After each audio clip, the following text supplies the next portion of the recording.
दोस्तों, आज की वीडियो में हम बात करने वाले हैं सुप्रीम कोर्ट के एक बहुत ही चर्चित और महत्वपूर्ण फैसले की। इस फैसले को सुप्रीम कोर्ट की दो जजों की बेंच जस्टिस के वी विश्वनाथन और जस्टिस मनमोहन ने फैसला सुनाया। सुप्रीम कोर्ट ने शादी के झूठे वादे पर रेप के कानून को लेकर बहुत बड़ी बात कही और आरोपी के खिलाफ चल रहे पूरे क्रिमिनल प्रोसीडिंग्स को रद्द कर दिया। दोस्तों, अब हम समझते हैं कि इस पूरे केस के क्या फैक्ट थे। लेकिन दोस्तों, अभी तक आपने हमारे चैनल को सब्सक्राइब नहीं किया है तो दोस्तों जल्दी से चैनल को सब्सक्राइब कर दीजिए और साथ ही बेल आइकन दबाना बिल्कुल भी ना भूलें, ताकि हमारे द्वारा डाली गई हर वीडियो आप तक सबसे पहले पहुंचे और हमारे द्वारा डाली गई कोई भी वीडियो आपसे मिस ना हो। इस केस में शिकायत करने वाली जो महिला है वह शादी होती है उसकी 1998 में, लेकिन पति पत्नी के बीच में जो विवाद था वह शुरू हो गया और साल 2012 से वह दोनों अलग अलग रहने लगे। हालांकि उस समय का महिला का जो डिवोर्स था वह फाइनल नहीं हुआ था और इसी बीच साल 2017 में महिला ने एक मैट्रिमोनियल साइट पर अपनी दूसरी शादी के लिए प्रोफाइल बनाई और मैट्रिमोनियल साइट के जरिए आरोपी शैलेश भाई गोविंद भाई मकवाना को महिला का नंबर मिला और दोनों की मैट्रिमोनियल साइट के थ्रू बातचीत शुरू हुई।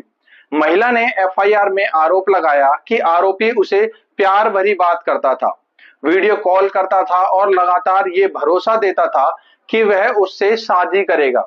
महिला के अनुसार आरोपी ने खुद भी ये कहा कि वह अपनी पहली पत्नी से डिवोर्स लेने की प्रक्रिया अभी चल रही है। महिला ने यह भी कहा कि आरोपी ने उसे इमोशनल सपोर्ट दिया, उसके बेटे का भी ध्यान रखा और शादी का लगातार भरोसा दिलाकर उसके साथ रिलेशनशिप आगे बढ़ाने लगा। एफआईआर के अनुसार 17 अक्टूबर 2017 को आरोपी महाराष्ट्र के तलुजापुर आया, जहां महिला अपने बेटे के साथ रह रही थी। आरोपी वहां लगभग 2 से 3 दिन रुका। महिला का आरोप था कि इसी दौरान आरोपी ने उसके साथ जबरदस्ती फिजिकल रिलेशनशिप बनाया और अननेचुरल सेक्स भी किया। लेकिन यहाँ इस केस की सबसे महत्वपूर्ण बात यह थी कि महिला ने उस समय कोई भी पुलिस के अंदर शिकायत दर्ज नहीं कराई। इसके बाद दोनों का रिश्ता खत्म नहीं हुआ बल्कि आगे भी कई सालों तक चलता रहा। रिकॉर्ड के अनुसार दोनों कई जगह पर साथ गए, होटल्स में रुके और लगातार फिजिकल रिलेशनशिप में रहे। सुप्रीम कोर्ट के रिकॉर्ड में यह बात भी सामने आई कि दोनों गुजरात के भुज में 4 दिन तक एक ही होटल में साथ रुके थे। इसके अलावा दोनों सूरत में भी साथ साथ रहे। एफआईआर में खुद महिला ने माना कि 2017 से लेकर 2020 तक दोनों के बीच लगातार रिलेशनशिप चलता रहा।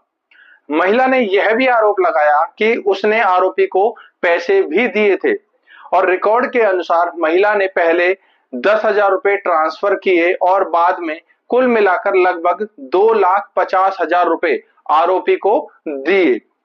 अब इस केस में टर्निंग पॉइंट यहां से आना शुरू होता है। फरवरी 2021 में महिला ने आरोप लगाया कि 6 फरवरी 2021 को वह आरोपी से मिलने के लिए सूरत गई थी, लेकिन आरोपी उसे मिलने नहीं आया। अगले दिन आरोपी और उसके भाई से मुलाकात हुई, जहां आरोपी के भाई ने कथित रूप से ये कहा कि वह दोनों की शादी नहीं होने देगा।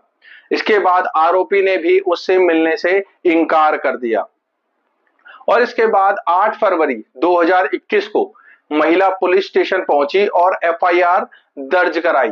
एफआईआर आधिकारिक रूप से 9 फरवरी 2021 को दर्ज हुई। आरोपी के खिलाफ आईपीसी के सेक्शन 276 सब क्लॉज 2 और सेक्शन 377 सेक्शन 506 के तहत मामला दर्ज किया गया। महिला ने आरोप लगाया कि आरोपी ने शादी का झूठा वादा करके कई साल तक उसके साथ फिजिकल रिलेशनशिप बनाए। अब यहाँ एक बहुत ही महत्वपूर्ण बात समझिए, क्योंकि महिला ने जिस घटना को जबरदस्ती बताया था वह 17 अक्टूबर 2017 की थी, लेकिन उस घटना की शिकायत लगभग 3.5 साल बाद फरवरी 2021 में की गई और इस बीच दोनों का लगातार रिलेशनशिप में चलता रहा और साथ वह घूमते रहे, होटल्स में भी साथ साथ रुके और यही बात सुप्रीम कोर्ट के फैसले का सबसे बड़ा आधार बनी। इसके बाद पुलिस ने इन्वेस्टिगेशन की, चार्जशीट कोर्ट के अंदर दाखिल हुई और मामला महाराष्ट्र के उस्मानाबाद जिले के जुडिशियल मजिस्ट्रेट कोर्ट में चला।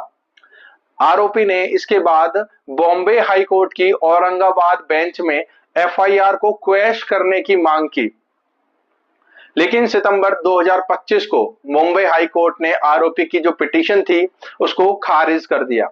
हाई कोर्ट ने यह कहा कि यह मामला ट्रायल का है और सारे एविडेंस के बाद ही इस मामले पर कोई फैसला लिया जा सकता है। इसके बाद आरोपी सुप्रीम कोर्ट पहुंचता है और इस केस की सबसे अहम सुनवाई सुप्रीम कोर्ट में हुई।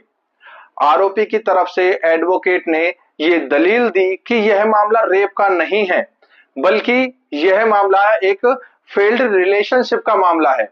उन्होंने कोर्ट को बताया कि दोनों एडल्ट थे, दोनों पहले से शादीशुदा भी थे और दोनों को एक दूसरे की मैरिटल स्टेटस की जानकारी भी थी और महिला ने खुद डिवोर्स फाइनल होने से पहले मैट्रिमोनियल साइट पर दूसरी शादी के लिए एक प्रोफाइल एक्चुअल में बना रखी थी।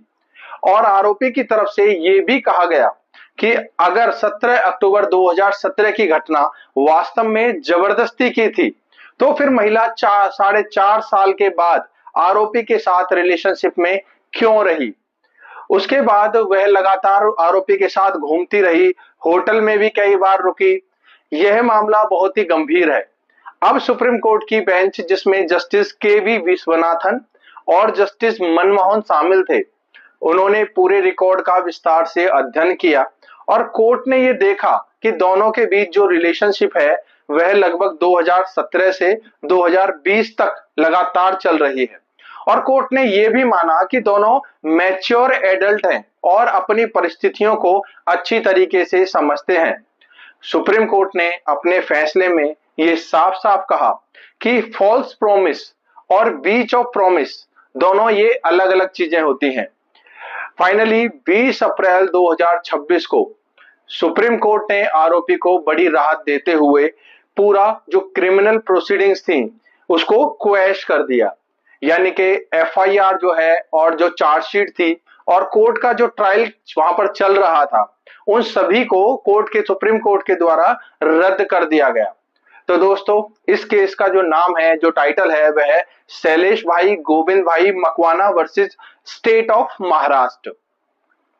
तो दोस्तों, अगर आपको हमारे द्वारा दी गई जानकारी यूजफुल लगी हो तो दोस्तों जल्दी से वीडियो को लाइक करें, चैनल को सब्सक्राइब करें और वीडियो को ज्यादा से ज्यादा लोगों के पास शेयर करें ताकि उनको भी ये चीजें की जो लीगल नॉलेज है वह क्लियर हो सके, उसके बारे में उनको जानकारी मिल सके।